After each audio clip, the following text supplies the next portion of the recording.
अप्रैल के महीने में गर्मी पड़नी चाहिए, पसीने निकलने चाहिए, लेकिन बारिश हो रही है। कल गुवाहाटी में हुई, आज शाम को 4 बजे दिल्ली में प्रिडिक्शन है। वही 15 साल का एक बच्चा, 15 साल के एक्सपीरियंस वाले दुनिया के नंबर 1 पेसर की पहली बॉल पे छक्के लगा रहा है। भाई अब ये कलयुग की निशानियां नहीं है तो क्या है। वैभव सूर्यवंशी वर्सेस जसप्रीत बुमराह, इस बैटल को हमने बिल्ड किया था, इसको हाइप किया था। क्यों किया था वो वैभव सूर्यवंशी ने पहली बॉल पे बता दिया, बुमराह के एक ओवर में 2 बार बता दिया। राजस्थान रॉयल्स आर सिटिंग एकदम pretty at the top of the table. वहीं मुंबई इंडियंस जो 2012 के बाद सीजन का पहला मैच जीती थी, अब नंबर 7 पे पहुंच गई है। 2 मैचेस लगातार हार गई है। उनके अगले 2 मैचेस 2 तगड़ी टीम्स के साथ है। Where does it go wrong for Mumbai? Rajasthan के ये 2 ओपनर्स और पूरी टीम कितना मुश्किल होगी बाकियों के लिए इनके पार जाना। उसके साथ साथ आज दिल्ली और गुजरात का जो मैच है, 2 कमाल के कोचिंग सेटअप्स हैं, 2 कमाल की आउटफिट्स हैं। मैचअप्स कौन से होने वाले हैं, सब बात कर लेते हैं। 1 tip 1 hand with Jatin sir.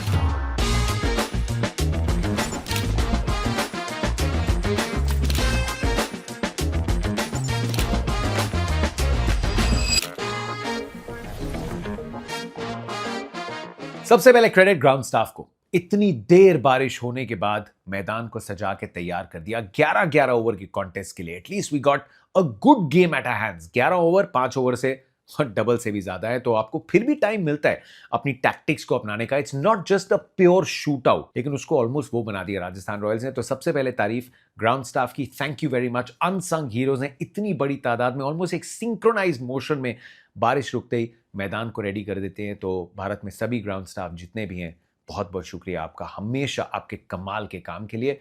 खिलाड़ियों के लिए भी फ्रस्ट्रेटिंग होता है। आप ग्राउंड पे पहुंच गए हैं 5:30-6 बजे के आसपास, 3 घंटे 3.5 घंटे आपसे ड्रेसिंग रूम में, फिर आप हल्का सा वार्म अप करते हैं। So just to mentally get into that zone इतने लंबे ब्रेक के बाद, इट्स नॉट इजी।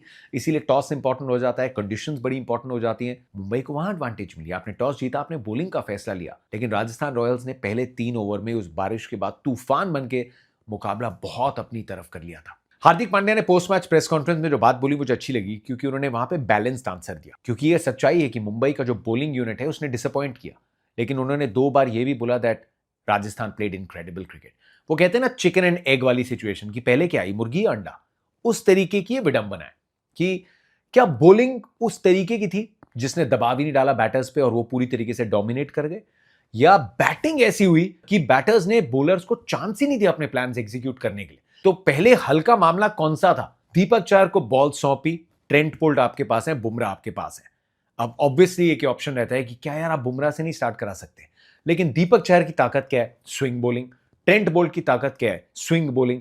उसके बीच में आपने दूसरा ओवर तो जसप्रीत बुमराह को दे दिया, जो आपकी मजबूरी बन गई, क्योंकि 22 रन आ गए पहले ओवर में। वहां पे शायद, नॉट एन एक्सपर्ट, मैं फास्ट बॉलर तो रहा नहीं अपनी लाइफ में, लेकिन 2-3 बॉल जब शायद स्विंग नहीं मिली, उसके बाद यशस्वी जायसवाल जान गए थे स्विंग है नहीं, दीपक चहर के पास उतनी एक्सप्रेस पेस नहीं, ऊपर बॉल्स मिलती रही, वो रन बनाते रहे। 22 रन आपने पहले ओवर में बना दिए। 11 ओवर का मैच है, सामने वाली टीम को आपने प्रेशर में वहीं डाल दिया। फिर जसप्रीत बुमराह आए और वैभव सूर्यवंशी ने पहली बॉल पे छक्का टांग दिया। मतलब करियर की आईपीएल की शुरुआत की थी शार्दुल ठाकुर के सामने छक्का लगा के। मैं किसी की भी कभी डिसरिस्पेक्ट नहीं करूंगा, every bowler at that league belongs to that level, लेकिन बुमराह तो बुमराह है। उनकी भी पहली बॉल पे 6 डाल दिया। अब ये पहचान बन जाएगी। अभी तक पहचान थी आईपीएल की पहली बॉल पे छक्का लगाया, 35 बॉल में 100 बनाया। अब पहचान आएगी कि बुमराह की भी पहली बॉल पे छक्का लगाया। पहली बार प्रोफेशनल क्रिकेट में आमना सामना कर रहे थे, और इसमें बात सिर्फ वो छक्के की नहीं है, बात वो जुर्रत की भी नहीं है, बात माइंडसेट की है कि आप बॉल को खेल रहे हैं, आप उस खिलाड़ी की जो दुनिया में इतनी शोहरत कमा के आया है, आप उसकी रेपुटेशन को नहीं खेल रहे, कि आपका मन इतना क्लियर है कि आप सिर्फ बॉल देख रहे हैं, और अगर आपको बॉल अपने पाले में मिली तो फिर चाहे वो जसप्रीत बुमराह की हो, चाहे दुनिया के किसी बॉलर की हो, आप तो अपने आप को बैक कर रहे हैं। And that is what sets Vaibhav Suryavanshi apart. And ये भी सच्चाई है उस पहले ओवर में। एंड अगेन बॉलर शायद ये बेहतर आंसर कर पाए, क्या बॉल गीली हो रही थी और व्हाट वाज द रीजन? क्योंकि 2-3 बॉल्स तो थी जो वो 125 के आसपास थी। बुमराह का जो सेकंड ओवर था, उसकी पहली बॉल जो डली ना, एकदम तेज लेंथ बॉल, उस पर लगा कि हाँ ये बुमराह वाली बॉल है। तो जो पहला ओवर था उसमें बाय बुमराह स्टैंडर्ड्स हमने वो ओवर भी नहीं देखा। फिर तीसरा ओवर ट्रेंट बोल्ट का आया, तब तक तो रनों की गंगा बह चुकी थी और उसमें ट्रेंट बोल्ट भी बह गए। तो लॉन्च पैड मिल गया था राजस्थान रॉयल्स को। यशस्वी जायसवाल, हम सूर्यवंशी की तो बात करते रहेंगे, लेकिन 240 की स्ट्राइक रेट पे जायसवाल ने अपनी पारी को खत्म किया। एंड बहुत लोग हैं जिनको बड़ी उत्सुकता है कि खिला लो यार वैभव सूर्यवंशी को, अभी खिला लो। रिकॉर्ड अगर टूट भी जाता है सचिन तेंदुलकर का, द ग्रेट सचिन तेंदुलकर का, सबसे यंगेस्ट बन भी जाते हैं, how does that change anything? एक रिकॉर्ड ही तो है ना। हम सब जान चुके हैं कि वैभव सूर्यवंशी किस क्वालिटी के प्लेयर है और हम सब जानते हैं कि इनको मौका मिलेगा। हाँ, अगर हमारा सेटअप स्ट्रगल कर रहा था तो आप बोलेंगे कि हम इन्हें क्यों नहीं खिला रहे, लेकिन अभी अभी हम एक वर्ल्ड कप जीत के आए हैं। अभिषेक शर्मा ने पूरा पिछले 1 सवा साल डोमिनेट किया है, फाइनल में 18 बॉल में 50 बनाया है। संजू सैमसन ने अपने करियर की कायाकल्प कर दी है।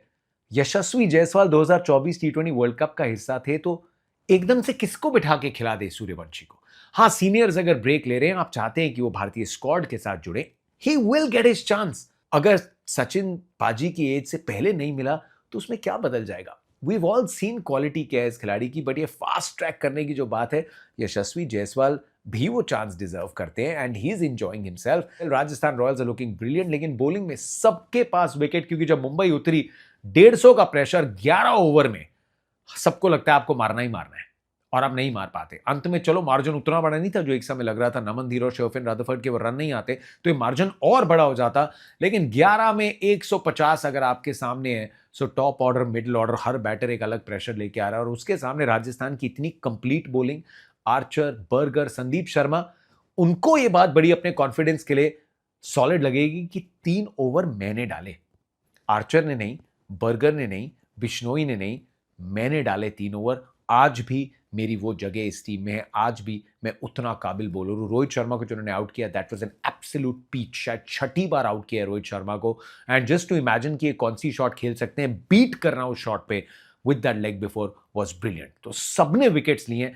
ये राजस्थान की बॉलिंग के सामने कोई भी टारगेट चेस करना इजी नहीं होगा, इस बैटिंग के सामने बॉलिंग लाइनअप्स का चलना इजी नहीं होगा। बहुत कंप्लीट टीम दिखती हुई राजस्थान रॉयल्स की। It looks like they control the shots अभी के लिए अपने सीजन में। वहीं मुंबई टीम तो यार उतनी अच्छी है, but they need to figure out a way to click. और अगले 2 मैचेस पिछले साल के चैंपियंस और रनर्स अप से हैं, आरसीबी और पंजाब किंग्स से है, 2 सबसे कंप्लीट टीम से है मुंबई इंडियंस के। तो अगले 2 मैचेस में कैसे आप कम बैक करेंगे, बिकॉज आरसीबी हो या पंजाब किंग्स हो, ये 2 एब्सोल्यूट टाइटल फेवरेट्स हैं एक बार फिर से। So Mumbai once again have their task cut out. आज दिल्ली और गुजरात का मुकाबला है। दिल्ली में खेला जाएगा शाम को 4 बजे के आसपास। थंडरस्टॉर्म्स की कुछ प्रेडिक्शंस हैं, लेकिन दिल्ली अगेन जैसे पिछले साल शुरुआत की थी, बिल्कुल वैसे शुरुआत की है। पिछले साल भी प्रॉब्लम सिर्फ एक थी कि एक ओपनर के ना रन नहीं आ रहे थे, लेकिन यहां वो ओपनर केएल राहुल है। अब तक दोनों मुकाबलों में पहले पहले ओवर में आउट हुए हैं, सिर्फ 1 रन बनाया केएल राहुल ने, लेकिन उतनी पेडिग्री है that he will get the runs. और दिल्ली और गुजरात की सबसे खास बात पता है क्या? इनके कोचिंग सेटअप्स और कैप्टन्स का कॉम्बो। वहां पे आशीष नेहरा, विक्रम सोलंकी, पार्थिव पटेल और शुभमन गिल है। दे ऑल अंडरस्टैंड सेंसिबिलिटीज और खिलाड़ियों को बैक करते हैं। दिल्ली कैपिटल्स की सेम कहानी है। हेमंत बदानी, Venugopal Rao, Munaf Patel, this is a complete एक इंडियन सेटअप। और साथ में अक्षर पटेल, ये सबके दोस्त भी हैं, सबके बड़े भाई भी हैं और आश्वस्त हैं सब इस सेटअप में। दीज आर 2 टीम जहां पे प्लेयर बहुत सिक्योर महसूस करेंगे, जिन्हें काफी बैक किया जाएगा। 2 बड़े कमाल के सेटअप्स है। These are wonderful people, I can tell you, because मैंने ऑलमोस्ट इन सबके साथ काम किया अपने ब्रॉडकास्ट करियर में। दिल्ली भी उतनी कंप्लीट टीम है जितनी राजस्थान है। अभी मिचेल स्टार्क नहीं आए, कोई फर्क नहीं पड़ रहा। बेन डकेट चले गए, कोई फर्क नहीं पड़ रहा। करुण नायर तो अभी बेंच पे है, पृथ्वी शॉ भी बेंच पे है, लेकिन समीर रिजवी को आपने इतना क्लियर रोल दिया है। 3 मुकाबले प्लेयर ऑफ द मैच लगातार बने। That's the 7th player in the IPL जिसने 3 जीते हैं लगातार। एक पिछले सीजन का लास्ट मैच, 2 इस सीजन के। अगर इस मैच में भी प्लेयर ऑफ द मैच बन जाते हैं, he become the first to get 4 player of the match awards. Delhi Capitals, Pathum Nissanka, KL Rahul, 3 पे नीतीश राणा, जिनकी उम्मीद होगी कि उनके रन आ जाए, बिकॉज आपके पास बड़े काबिल प्लेयर बाहर भी बैठे हैं। 4 पे समीर रिजवी हैं, 5 पे आपके पास डेविड मिलर, 6 पे अक्षर पटेल, 7 पे ट्रिस्टन स्टब्स, 8 पे विपराज निगम, 9 पे मुकेश, कुलदीप, टी नटराजन और साथ में लुंगी गिरी। ये दिल्ली कैपिटल्स की टीम बड़ी सरल, बड़ी आसान, इसी टीम के साथ जाएंगे। और सामने गुजरात टाइटंस, शुभमन गिल वापस आ जाएंगे कुमार कुशाग्रा की जगह। ये बात साई सुदर्शन ने कंफर्म कर दी, लेकिन गुजरात टाइटंस की समस्या वही है यार, 2025 से सिर्फ 5 बार हुआ है कि उनके टॉप 3 का कोई प्लेयर 15 ओवर से ज्यादा नहीं खेला है। और जब ऐसा हुआ है कि टॉप 3 15 ओवर से पहले आउट हो गए हैं, तो 5 में से 4 मैचेस गुजरात हारी है। The question for Gujarat through this season will be कि अगर साई सुदर्शन, शुभमन गिल और जॉस बटलर जल्दी आउट हो जाते हैं या उतनी लंबी पारियां नहीं खेलते, तो फिर शाहरुख खान, वॉशिंगटन सुंदर, ग्लेन फिलिप्स, राहुल तेवातिया, ये मिडिल ऑर्डर कैसे कवर अप करेगा? ये पता होगा जीटी को, ये ऑक्शन में भी उनको पता होगा, but they continue to back them इन खिलाड़ियों को रीपो पे करना है उस फेथ को। एंड वॉशिंगटन सुंदर कैसे, मैं 2 बार शायद बात कर चुका हूं अपने प्रीव्यूज में भी, that it's a defining role. Glenn Phillips भी वो थोड़ी सी झिझक महसूस कर रहे हैं, उनको वो एक अच्छा अगर स्टार्ट मिलता है, it's still too early in the season, लेकिन क्या एक सोच गुजरात की हो सकती है कि एक थोड़ी बैटिंग भी मिल जाए इंटरनेशनल स्टैंडर्ड की, और बॉलिंग का अगर कॉम्प्रोमाइज ना हो तो वो जेसन होल्डर के रूप में। जेसन होल्डर को अगर आपसे कागिसो रबाडा की जगह खिलाते हैं, जिन्होंने 3 विकेटें लिए लेकिन his economy is been on the higher side, तो जेसन होल्डर एक तो आपके पास बॉलर है, साथ में जेसन होल्डर के पास वो रेंज हिटिंग है, he is got that international experience. Middle order में एक और नाम हु कुड बी बैंकेबल, क्या इस चेंज की तरफ देख सकती है Gujarat Titans? That's a question. नहीं तो बॉलिंग में आपके पास अशोक शर्मा है, जिनकी कहानी इंस्टाग्राम पे आप देख सकते हैं, खूबसूरत कहानी जो जयपुर से 80 किलोमीटर दूर शुरू हुई, 2 भाइयों की कहानी। आई नो इयान बिशप बता चुके हैं कमेंट्री में, लेकिन पिछले सीजन मैंने एक छोटी सी सीरीज स्टार्ट की थी जहां नए प्लेयर्स की स्टोरीज बता रहा था। इस बार एक्सपेरिमेंट कर रहा हूं डिफरेंट स्टोरी टेलिंग स्टाइल के साथ, तो आप इंस्टाग्राम पे जाके देख सकते हैं। मैचअप्स की फटाफट से बात कर लेते हैं। उन मैचअप्स में सवाल यह है कि क्या कागिसो रबाडा को आप नहीं खिलाना चाहते, क्योंकि उनके जो नंबर्स हैं वो केएल राहुल के सामने बड़े जबरदस्त हैं। केएल राहुल को कागिसो रबाडा और प्रसिद्ध कृष्णा ने 3-3 बार आउट किया है, लेकिन मोहम्मद सिराज के सामने उनका स्ट्राइक रेट 171 का है। अब ये बात मियां मैजिक को भी पता है, सिर्फ एक बार आउट किया है। And why do I get a feeling कि केएल और मोहम्मद सिराज का कॉन्टेस्ट एक तगड़ा हो सकता है। शुभमन गिल के सामने लुंगी एंगीडी 4 पारियों में 7 रन आए और 2 बार आउट किया है, स्ट्राइक रेट 88 का है। बटलर को 3 बार आउट किया है, स्ट्राइक रेट 161 का है। Lungi Ngidi is going through an absolute purple patch अपने T20 करियर में, तो ओपनर्स और न्यू बॉल बॉलर्स की ये बहुत अच्छे मैचअप्स बैठते हैं। देखना चाहता हूं अशोक शर्मा को डेविड मिलर और स्टब्स के सामने 154.2 की स्पीड पे जिस इंडियन पेसर ने बॉलिंग की, उसके सामने 2 साउथ अफ्रीका के middle order finishers, 2 established players जिनको पेस और बाउंस पसंद है, कैसे बॉलिंग करते हैं Ashok Sharma. I think that should be a contest worth watching. Rashid और साई किशोर समीर रिजवी के सामने, जो 2 बार प्लेयर ऑफ द मैच रहे हैं, वो कैसे बॉलिंग करते हैं। जॉस बटलर और ग्लेन फिलिप्स, ये दोनों जो हैं, इनके नंबर्स अक्षर पटेल, कुलदीप यादव के सामने थोड़े परेशान करने वाले हैं। 3-3 बार आउट किया है जॉस बटलर को अक्षर पटेल और कुलदीप यादव ने, 4-4 बार आउट किया है ग्लेन फिलिप्स को अक्षर पटेल और कुलदीप यादव ने। तो मिडिल ऑर्डर की ये भी जो बैटल है, ये भी दिल्ली की तरफ जाती है। I think Delhi are entering this game. छोटा मैदान है, हाई स्कोरिंग मैदान है, जो पिच है वहां पे 10.5 की रन रेट रही है, डेथ ओवर्स में 12.5 की हो जाती है। सो it's a high scoring ground, high scoring pitch, but I think Delhi के पास जो ओवरऑल डेप्थ है, that makes them enter the game with an advantage of 60-40, if not 55-45, but this should be a good match. क्या Delhi carry on करेगी अपने पड़ोसी राजस्थान की तरह ऊपर जाना? क्या गुजरात टाइटंस पे दबाव बनेगा? पिछले मुकाबला हाथ से निकल के ले गई थी Rajasthan Royals. So it's a good game, lot of quality Indian players, तो इसको मिस मत करिएगा। But Vaibhav Suryavanshi, man, what are you boy?